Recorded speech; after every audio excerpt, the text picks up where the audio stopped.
I'm Mike from St. Thomas Economic Development, here with another little update.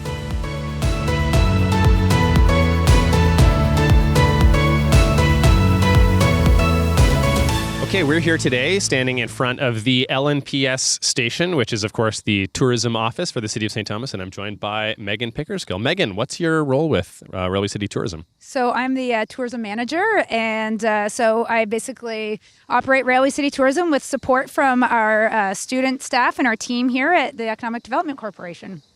And Megan, we're at the beginning of the summer. We're getting into peak tourist season, peak event season. What's going on in the city that people should know about coming up this summer? So we've got a really busy summer coming up, actually. It's already kicked off. Festival season is here.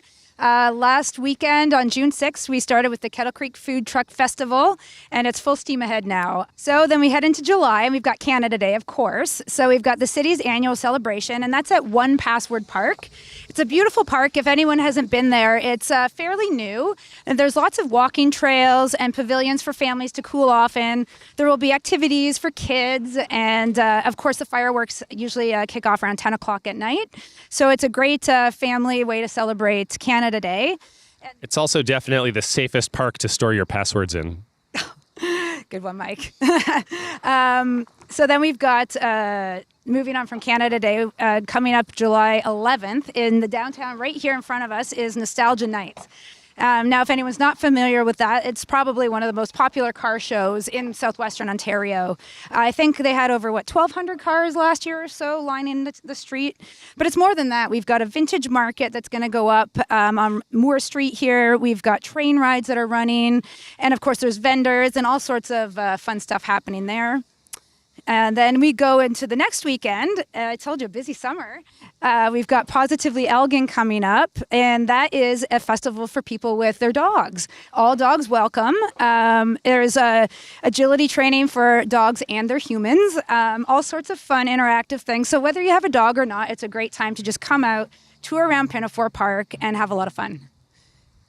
That's great. So that's July. That's July. Past July, what do we have? Well, now let's look into August. And I must say, though, before I continue, there are a lot more events happening. I'm just kind of highlighting a handful, but there's something every weekend in St. Thomas this summer. Where could people find out about all of these events that we have in St. Thomas? Well, thank you for asking, Mike. That's a wonderful question. Our events calendar is updated daily, and we try to feature everything you can see and do in and around St. Thomas. That's everything from art workshops to exhibits to our large festivals and events. So you can get everything you're looking for there. Fantastic. Now back to August. What's going on in August? August is one of our biggest festivals of the summer. We've got the Railway City Music and Arts Festival. And if anyone remembers Iron Horse, this one came out of that, and they set up their new home at Pinafore Park.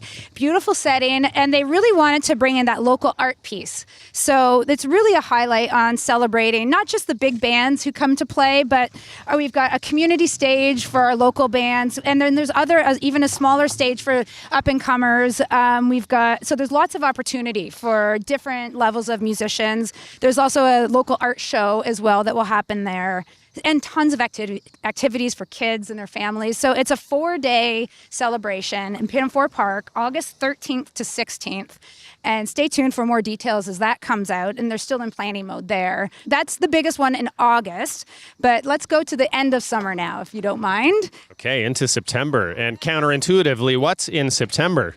Counterintuitively, well, I like to think of it as the start of Oktoberfest season is in September.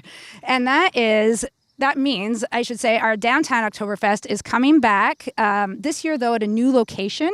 It's going to be at Ross and Talbot, and there's a good reason for that. We have a very big musician coming to St. Thomas, Jim Cuddy. Anyone? Blue Rodeo.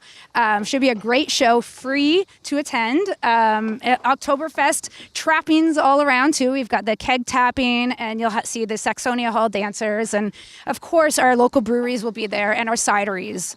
But I wouldn't want to forget to mention that you can visit the local breweries, our cideries, Great Lakes, Caps Off Brewing, Railway City Brewing. They're all open year-round. The breweries have beautiful patios that you can sit on in the summer. And they all sell at the Horton Market at some point throughout the season. So you can always visit the market and search for your local beer and cider. Yeah, that's great. We're definitely all looking forward to Oktoberfest. I'm working on getting some lederhosen that I can wear, show up looking as German as possible, and I hope that everybody else does as well. Megan, thanks so much for walking us through only the tip of the iceberg of what's happening this summer in St. Thomas. We really appreciate it. Thank you, Mike. Thank you so much for watching our videos. Please like our videos on YouTube, and don't forget to Smash that subscribe button.